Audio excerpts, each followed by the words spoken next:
Amém. Então, eu sou Esaú, sou missionário há 6 anos, em tempo integral. E hoje eu tenho o desafio de falar para vocês sobre Bíblia e legado, amém? Talvez alguns aqui já me conhecem do Escavando as Escrituras. Quem é que já fez Escavando as Escrituras? Glória a Deus. Isso alegra muito meu coração em saber que muita gente já participou desse seminário de aprofundamento bíblico, de estudo bíblico. Se você tem o interesse de saber mais, você pode me procurar, levar para a sua igreja também. Amém? Mas eu quero começar lendo com você lá em 2 Timóteo, capítulo 3, do versículo 14 ao 17. Amém?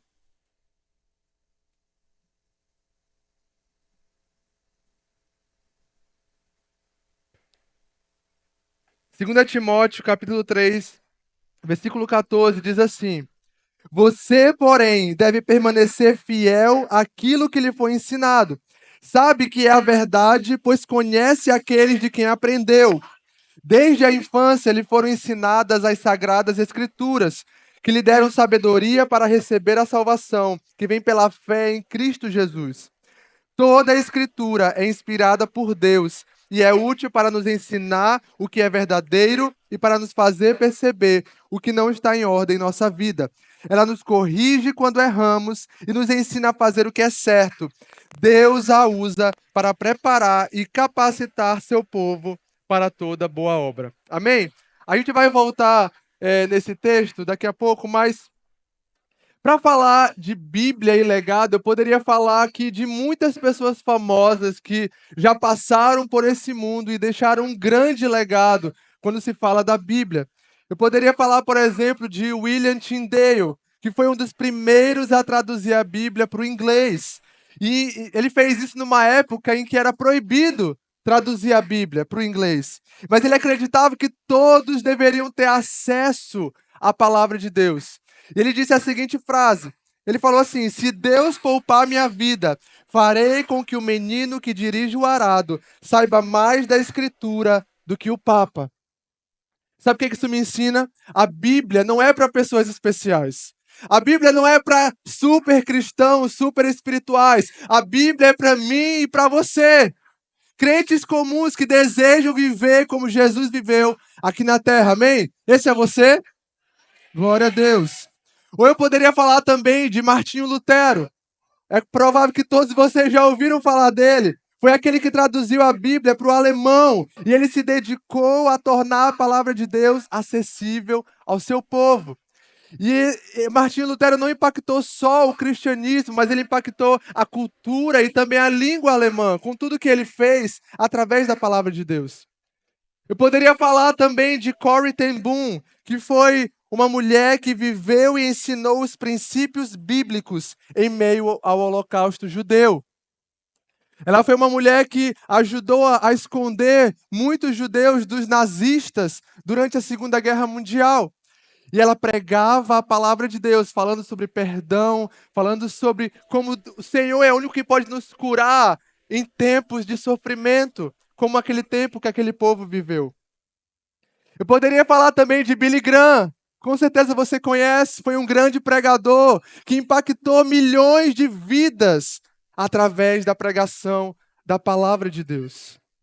Eu poderia falar sobre muitos nomes famosos de pessoas que nos impactaram por causa do legado que eles deixaram através da palavra de Deus. Nós fomos impactados por essas pessoas de alguma forma, mesmo que indiretamente.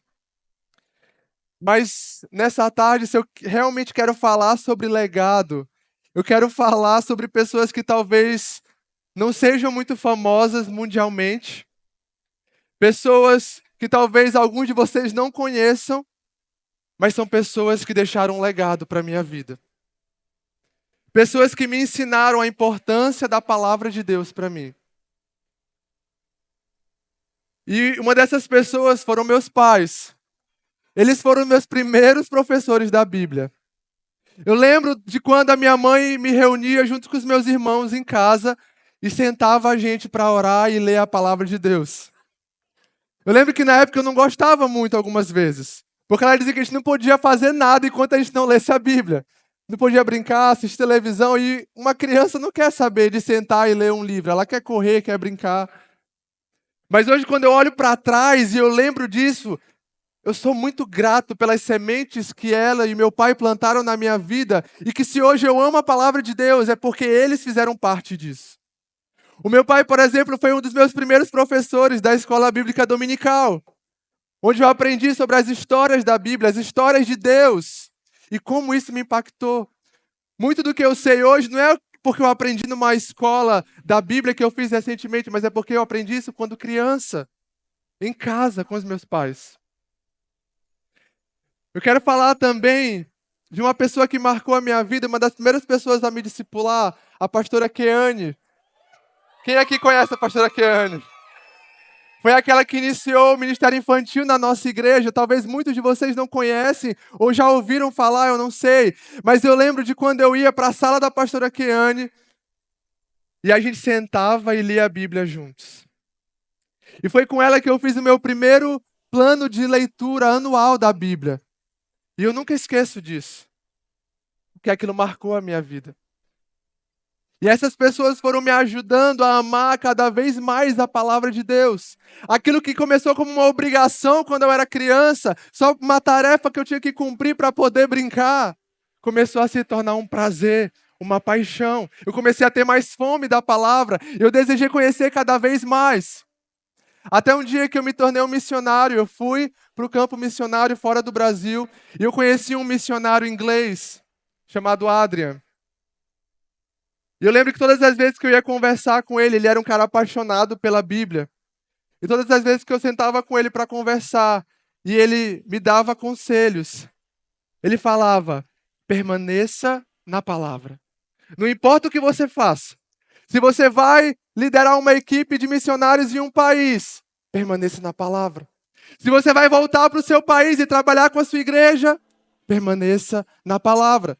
Se você vai voltar e conseguir ter um emprego na sua profissão, permaneça na palavra. Eu quero te dar esse conselho também nessa tarde. Não importa o que você fizer, não importa o seu chamado, permaneça na palavra de Deus. E uma das coisas que esse missionário falava para mim, ele me perguntava se eu sabia qual era o meu chamado.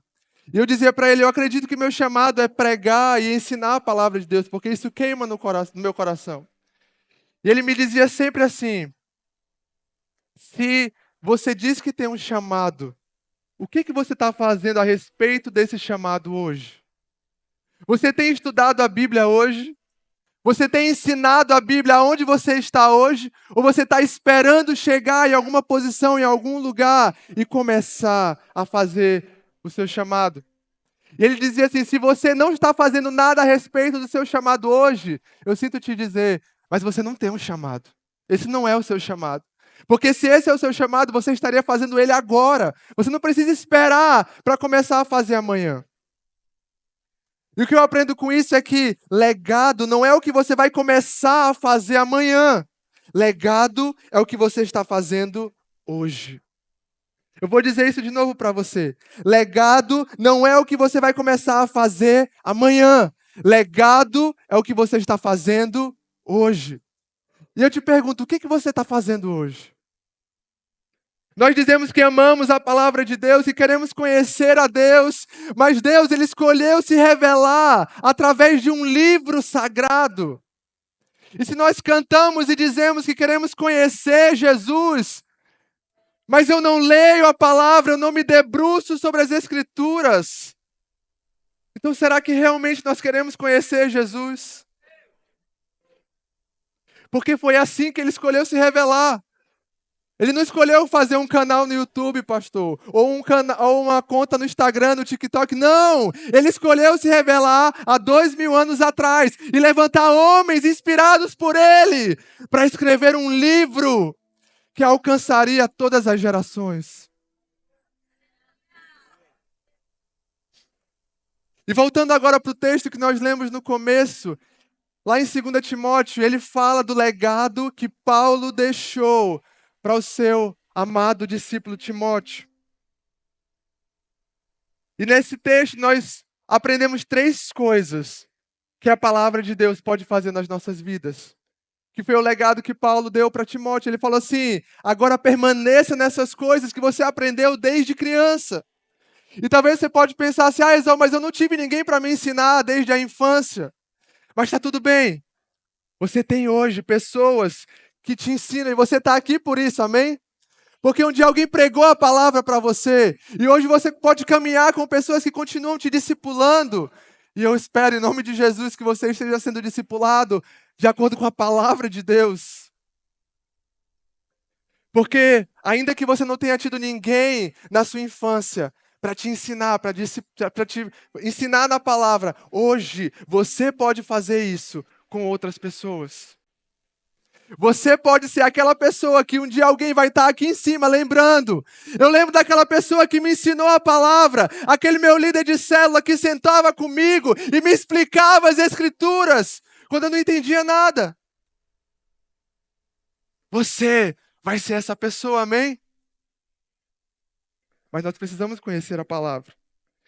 E Paulo vai dizer 3 coisas que a palavra faz. Ele diz, primeiro, a palavra de Deus nos conduz à salvação. Lá no versículo 15, desde a infância lhe foram ensinadas as sagradas escrituras, que lhe deram sabedoria para receber a salvação que vem pela fé em Cristo Jesus. Deixa eu te dizer, não existe salvação em outro lugar. A salvação é somente pela fé e a fé em Cristo Jesus, pela graça que nos alcançou. E é por meio das escrituras que nós encontramos essa revelação. A palavra também transforma o nosso caráter. No versículo 16 ele diz, toda a escritura é inspirada por Deus e útil para nos ensinar o que é verdadeiro e para nos fazer perceber o que não está em ordem em nossa vida. Ela nos corrige quando erramos e nos ensina a fazer o que é certo. Sabe por que nós vemos tantas pessoas sem caráter na igreja, no corpo de Cristo? É porque falta conhecer a palavra de Deus. Falta nos rendermos à sabedoria dessa palavra. Mas nós não queremos ser corrigidos. Nós só queremos as nossas próprias opiniões, ideias, mas a palavra é aquela que nos corrige e transforma o nosso caráter. Então eu quero te dizer, se você tem lutado em alguma área da sua vida, lutado contra um pecado, uma falha no seu caráter, corre para a palavra de Deus. Porque Cristo vai te transformar através dela. Eu já tive experiência de estar lutando com o pecado na minha vida e eu decidi, eu vou passar todos os dias meditando na palavra de Deus para vencer esse pecado. E eu posso te dizer com toda certeza, funciona. Porque não é a minha palavra, não é a sua palavra, é a palavra de Deus. E ele diz em Hebreus capítulo 1 que por meio da palavra de Cristo ele sustenta todas as coisas. Por que ele não poderia sustentar você também?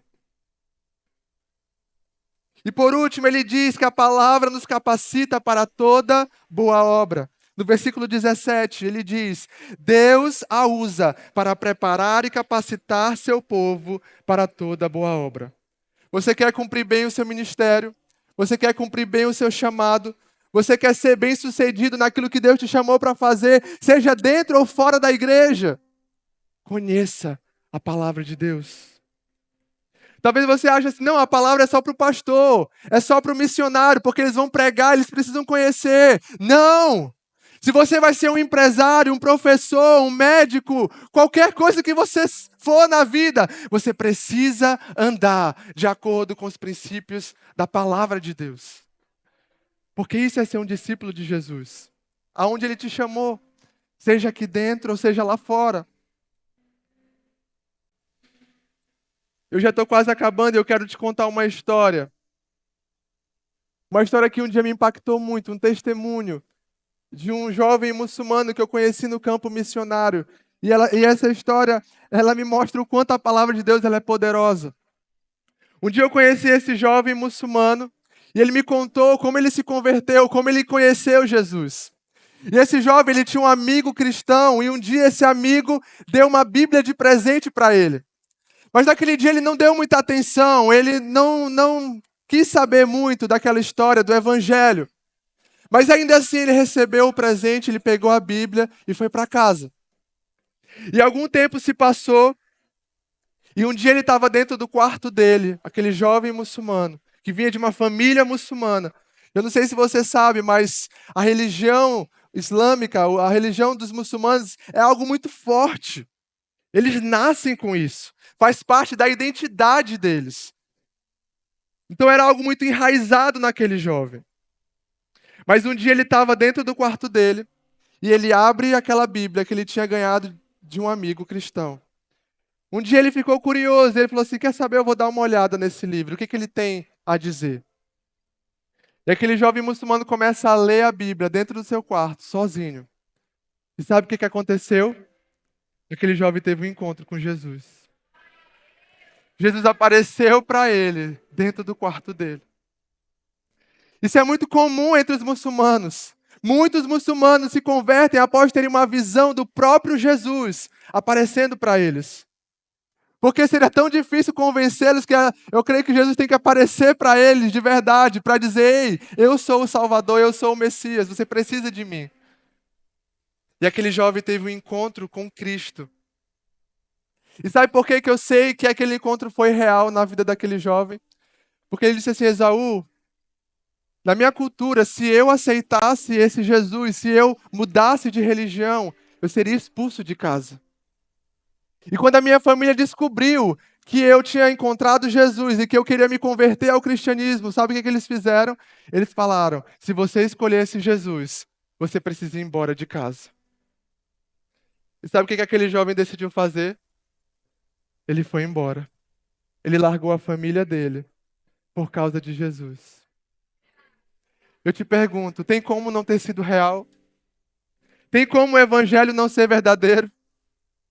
Alguém está disposto a deixar sua casa, a abandonar sua família, a ser expulso pela sua família, a ser odiado pelos seus parentes, porque escolheu viver com Jesus? E sabe por que isso aconteceu? Porque um dia, um cristão, que eu não sei quem é, deu uma Bíblia de presente para aquele jovem muçulmano.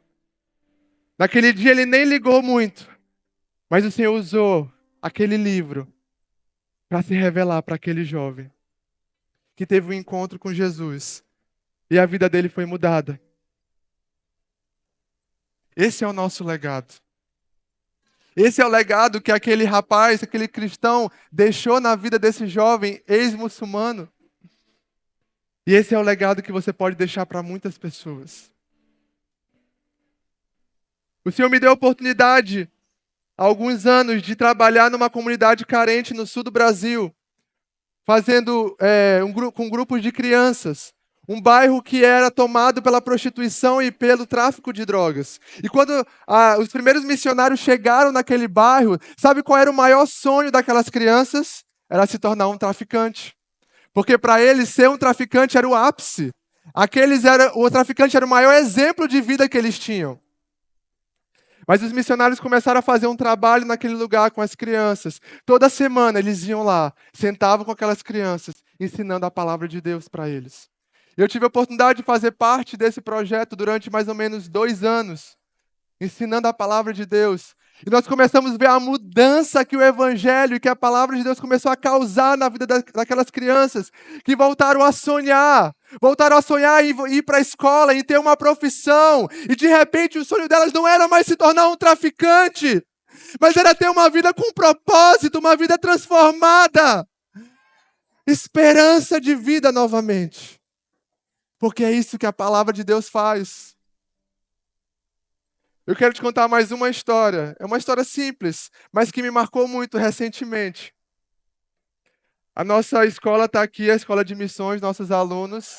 Amém?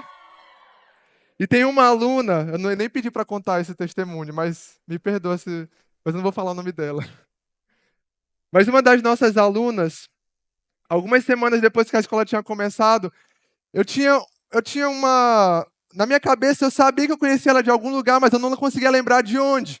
Quando eu ouvia a voz dela, eu lembrava: eu conheço essa voz de algum lugar. Eu já ouvi essa voz em algum lugar.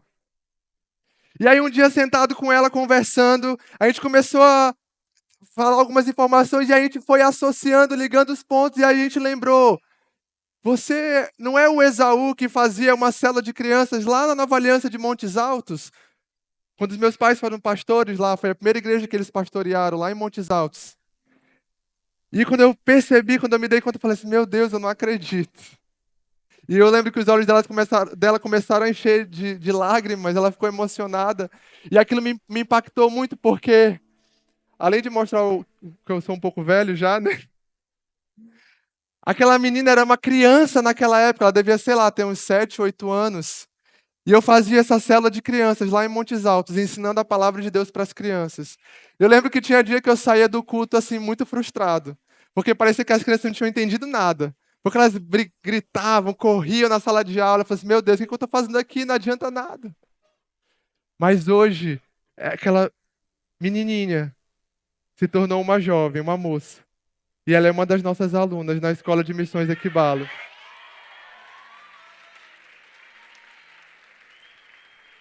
Eu sei que eu não sou o único responsável por isso, mas me alegra saber que eu fiz parte da história dela de alguma forma. Eu não sei o quanto ela lembra daquele tempo, mas esse é o nosso legado, igreja. Esse é o nosso legado, juventude. Não importa a sua idade, não importa o seu nível de instrução, você foi chamado para conhecer a Deus através da sua palavra. E você não tem ideia de quantas pessoas você pode impactar através disso. Talvez alguém que você está ensinando hoje pode ser alguém que vai impactar uma nação, que vai impactar o mercado de trabalho, por causa daquilo que ele aprendeu com você sobre a palavra de Deus. Eu quero orar por você.